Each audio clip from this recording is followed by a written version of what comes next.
하박국 3장 17절에서 18절 말씀으로 하나님의 말씀과 함께 나누시겠습니다. 비록 무화과나무가 무성하지 못하며 포도나무에 열매가 없으며 감람나무에 소출이 없으며 밭에 먹을 것이 없으며 우리의 양이 없으며 외양간에 소가 없을지라도 나는 여호와로 말미암아 즐거워하며 나의 구원의 하나님으로 말미암아 기뻐하리로다. 코로나 확진자가 많이 늘어남에 따라 정부의 방역 조치가 상향되었습니다. 그래서 우리는 이렇게 다시 영상으로 예배를 드리게 되었습니다. 많이 속상하고 답답한 상황 가운데 어떤 말씀을 전해야 될지 고민이 되었습니다. 그때 하나님께서 하박국 3장을 묵상하게 하셨습니다. 오늘의 말씀을 통해서 하나님을 더 붙드는 저와 여러분 되기를 소망합니다. 코로나로 이렇게 오랫동안 힘들 것이라고 아무도 상상하지 못했습니다. 하지만 이 질병을 통해 온 인류가 오직 하나님만이 온 세상의 주관자 되신다는 것을 인정하고 그분 앞에 겸손해지기를 간절히 바랍니다. 이번 코로나 백신은 우연한 실수로 발견되었다고 합니다. 연구자의 실수로 약물을 50%만 투약했을 때 95%가 넘는 놀라운 치료 효과를 내게 되었고 이상하게 100%를 투약했을 때는 65%밖에는 효과가 나타나지 않았다고 합니다. 놀랍게 백신 회사는 아직까지 그 원인을 밝혀내지 못하고 있습니다. 하지만 결과가 좋았기에 일단 백신이 만들어지게 되었습니다. 이러한 백신의 발견 과정을 지켜보면서 코로나의 시작부터 끝까지 우리 힘으로는 한 것은 아무것도 없다라는 것을 모두가 인정했으면 좋겠습니다. 코로나가 우리를 왜 이토록 힘들게 하는지를 한번 고민해 봤습니다. 병에 걸려서 죽을 수 있다는 걱정과 염려는 낮은 사망률 때문에 큰 부분이 아닌 것 같습니다. 오히려 이 전염병의 진짜 공포는 코로나에 걸려서 격리가 되면 자신뿐만이 아니라 가정과 이웃, 직장 등 주변 사람들에게 큰 피해를 주고 또 사람들과 격리된다라는 그런 분리공포입니다. 그리고 우리를 가장 힘들게 만드는 것은 서로가 감염될 수 있기 때문에 일상생활에 누려야 할 권리였던 것을 누리지 못하는 데 있는 것 같습니다. 친구들과 카페에서 커피를 마시며 즐겁게 담소를 나누는 일은 지금 불법이 되었습니다. 학원에서 아이들을 가르치고 배우는 일 역시 불법이 되었습니다. 우리가 정말로 소중히 여겼던 예배, 성도님들이 함께 예배 드리는 것 역시 불법이 되었습니다. 예전에는 당연히 할 수 있었던 많은 일들이 불법이 되고 말았습니다. 이뤄봐야 소중함을 알게 된다는 말처럼 자유롭게 예배를 드리지 못하는 것과 친구를 만나지 못하는 그런 자유롭게 드나들었던 곳을 못 가는 이런 상황이 우리에게 정말 고통스럽게 하는 것 같습니다. 인류는 코로나 사태를 통해 육신의 안전을 지키기 위해서 많은 자유를 포기해야 하는 상황을 겪고 있습니다. 이 경험을 통해서 우리는 무엇이 가장 중요한지를 깨닫는 시간으로 삼았으면 좋겠습니다. 오늘의 17절 말씀 다시 한번 보시겠습니다. 비록 무화과나무에 무성하지 못하며 포도나무에 열매가 없으며 감람나무에 소출이 없으며 밭에 먹을 것이 없으며 우리의 양이 없으며 외양간에 소가 없을지라도 이 말씀은 오늘날의 상황과 매우 비슷한 것 같습니다. 과실나무이지만 맺힌 열매가 없고 밭에는 식물이 없고 우리와 외양간에는 키울 짐승이 없는 이런 상황은 오늘날 코로나로 멈춰버린 이 세상과 너무 비슷한 것 같습니다. 학원은 있지만 학생이 없고 카페는 있지만 손님이 없고 교회는 있지만 예배자가 없는 이 상황과 닮았다고 생각됩니다.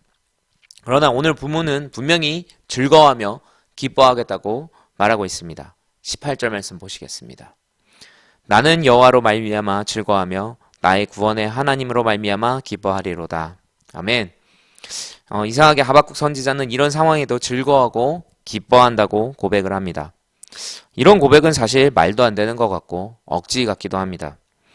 그래서 세상은 하나님 믿는 것을 하나님을 향한 믿음은 정신승리다, 헛된 망상이다 라고 비난하기도 합니다. 그러나 세상이 크게 착각하고 있는 것이 있습니다. 우리 인간의 육신의 문제가 해결될 때만 기쁘고 즐거워할 수 있다는 생각인 것입니다. 그러나 정말 육신의 문제가 해결되면 기쁘고 즐거울까요?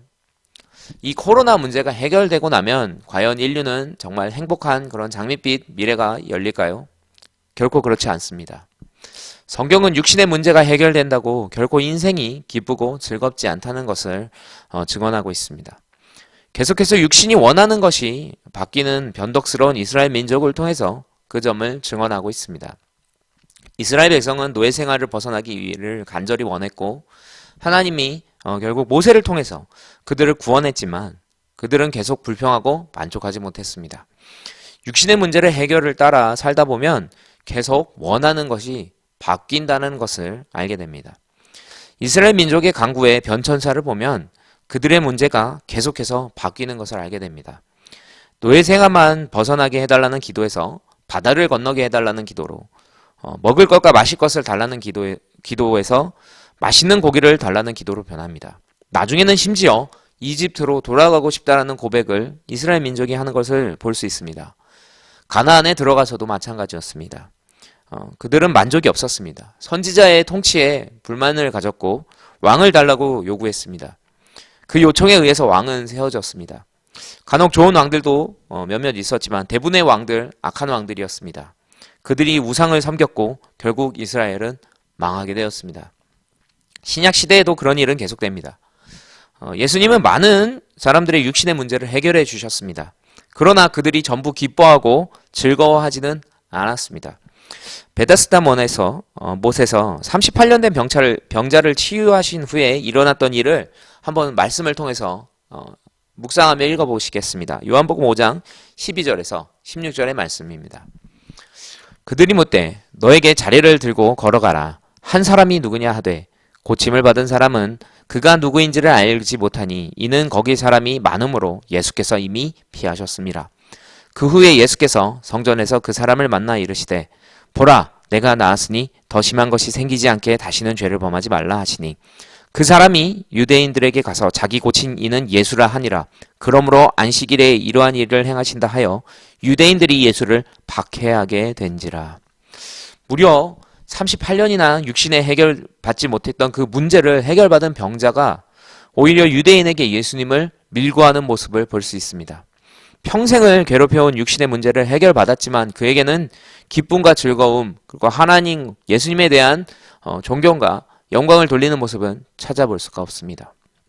세상은 흔히 눈앞의 문제가 해결되면 기쁘고 즐거울 거라고 이야기합니다. 그러나 분명 일시적이며 진짜 심각한 많은 문제들은 아직도 해결되지 않은 상태라는 것을 반드시 기억해야 합니다. 코로나 문제가 해결돼도 전 세계는 긴장 상태를 벗어나지 못합니다. 어딘가에 또 이상한 질병이 생길지 모르는 일입니다. 북한의 핵은 아직 그대로 있을 것입니다. 과격한 이슬람 교도들은 아직도 다른 종교의 사람들을 핍박할 것입니다. 수많은 나라에서 통과되고 있는 차별금지법으로 동성애와 이단 종교는 더 활개를 치게 될 것입니다. 빈부격차의 문제와 보수 진보의 갈등 같은 문제는 주님이 오시는 날까지 계속될 거라고 우린 예상할 수 있습니다.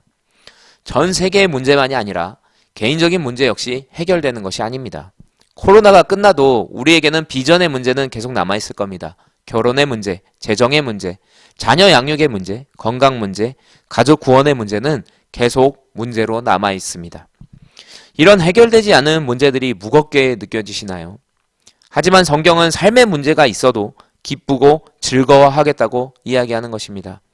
어떤 문제의 해결로 인해 기쁘고 즐거운 것이 아니라 여호와 하나님의 구원 때문에 우리가 기쁘고 즐거워할 것을 선포하고 있습니다. 구원은 이 세상의 문제를 부정하지도 않습니다. 구원이라는 뜻 자체가 위험이나 어려움에 빠져있는 상태를 인정하고 그것으로부터 구하여 준다라는 뜻입니다. 구원은 이 세상의 문제를 해결하실 것이라는 하나님의 약속입니다. 그렇기 때문에 세상 속에서 아무리 문제가 많아도 구원으로 인해 기쁘고 즐거울 수 있다는 것입니다. 코로나는 사실 하나님의 경고입니다. 온 세계가 진짜로 풀어야 할 문제에는 관심이 없고 오직 육신에 끝나지 않는 그런 문제들을 향해 폭주하고 있기 때문에 찾아온 질병이라고 저는 생각합니다. 오늘 성경 말씀을 보면 우리가 가진 문제들이 해결되지 않아도 무조건 기쁘고 즐거워할 수 있다는 생각을 가질 수 있습니다. 그러나 아닙니다. 우리가 진리를 붙을 때 세상의 문제 역시 해결되는 것을 경험하게 됩니다. 마태복음 6장 33절 말씀 함께 읽겠습니다. 그런즉 너희는 먼저 그의 나라와 그의 의를 구하라. 그리하면 이 모든 것을 너희에게 더하시리라. 성경은 분명히 하나님 나라를 붙들 때 세상의 문제 역시 해결될 것을 약속하고 있습니다. 최경주 골프 선수가 PGA 대회에서 8번이나 우승을 차지한 비결은 말씀 암송에 있다고 간증합니다. 경기에 나가면 한 번 공을 칠 때마다 고도의 집중력을 발휘해야 하기 때문에 마음을 비우고 온 정신을 집중해야 하는데 경험이 많고 아무리 연습을 많이 한 프로 선수들이라도 당연히 긴장이 되고 불안해집니다. 그런데 최경주 선수는 경기 중에 계속 말씀을 암송하면서 공을 치기 때문에 걱정과 불안에게 틈을 주지 않는다고 합니다. 한 번은 제가 최경주 선수가 우승한 데에 마지막 날에 간증을 듣게 되었습니다. 경기 마지막 날 아침에 최 선수의 아내가 오늘의 말씀을 이야기해 줬는데 그 말씀이 너무 은혜로워서 최 선수는 그 말씀을 암송했다고 합니다. 그런데 경기장 필드에 서니 갑자기 그 말씀이 생각나지 않아서 경기 중에도 계속 그 말씀이 어떤 말씀이었는지를 고민하고 묵상하고 또 고민했습니다. 그 최경주 선수는 말씀에 너무 집중한 나머지 자신이 선두인지도 잊어버렸고 몇 타 차를 앞서고 있는지까지도 잊어버렸다고 합니다. 그 결과 최경주 선수는 대회를 마치고 나서야 자신이 우승했다는 것을 깨달았습니다. 할렐루야. 물론 최경주 선수보다 더 좋은 성적을 내는 선수들도 전 세계에 몇몇 있습니다. 그러나 걱정과 염려를 통해서 불안함으로 공을 치는 선수들보다 최경주 선수는 분명히 행복하게 골프를 하고 있는 것은 분명합니다. 골프를 잘 쳐서 부와 명예를 얻겠다는 마음으로 골프를 친다면 부와 명예를 얻고 나서도 사실 불행합니다. 스타 선수들을 보면 우리를 알 수 있습니다. 그 자리를 지키려고 더 높은 곳으로 올라가야 한다는 그 부담감과 불안감으로 골프를 합니다. 그러나 진리에 집중하는 사람 오직 한 가지 문제만 고민합니다. 내 삶으로 하나님께 영광 돌릴 수 있는지를 고민합니다. 달라스 윌라드는 이렇게 말했습니다. 모든 것을 팔아서 보물이 감춰진 땅을 사려는 사람은 결코 자신이 판 재물에 관심을 두지 않고 오직 거래가 성사될까만을 고민한다. 하나님과의 치밀한 관계를 고민하며 사는 사람은 아무리 세상이 시끄럽고 코로나가 전 세계를 덮어도 심지어 그 병에 걸려도 기쁘고 즐거워할 수 있습니다. 진짜 행복과 즐거움의 비결을 알고 있기 때문입니다. 코로나로 많은 일상이 멈춰버린 이 시대를 우리가 살고 있지만 우리의 고민은 이전과 똑같아야 합니다.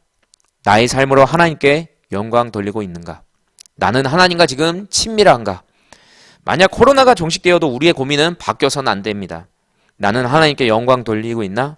나는 하나님과 친밀한 관계를 계속 유지하고 있나? 우리가 오늘 말씀을 통해서 진지하게 한번 고민했으면 좋겠습니다. 우리 삶 속의 고민은 끝없이 계속될 겁니다. 그러나 그 문제에 집중하면 우리는 결코 즐겁거나 기뻐할 수 없습니다. 하지만 진리를 묵상하는 사람은 구원의 하나님을 인해 즐거워하며 기뻐할 수 있습니다. 코로나로 우울하고 힘드신 분들 더욱 힘을 내시기를 바랍니다. 우리가 이 상황 속에서 집중해야 될 것은 단 하나입니다. 나는 지금 이 상황에서도 하나님께 영광 돌리고 있는가? 내가 하나님과 친밀한 관계를 맺고 있는가? 이것을 집중해야 합니다. 힘이 들고 낙심될수록 하나님과의 관계에 집중하면 하나님이 주시는 평안을 누리실 줄 믿습니다. 코로나로 원하는 곳에 다니지 못하고 누군가를 만나지 못한다는 것은 그만큼 많은 시간이 우리에게 주어졌다는 것입니다. 이 시간을 하나님에게 집중할 수 있는 기회입니다. 오히려 더욱 하나님께 집중하셔서 개인의 예배와 개인의 찬양, 개인의 말씀 묵상에 시간을 쏟으셔서 이 기간을 통해 진짜 중요한 것을 찾으시고 진리를 묵상함으로 평안을 누리시는 저와 여러분 되시기를 주님의 이름으로 소망합니다.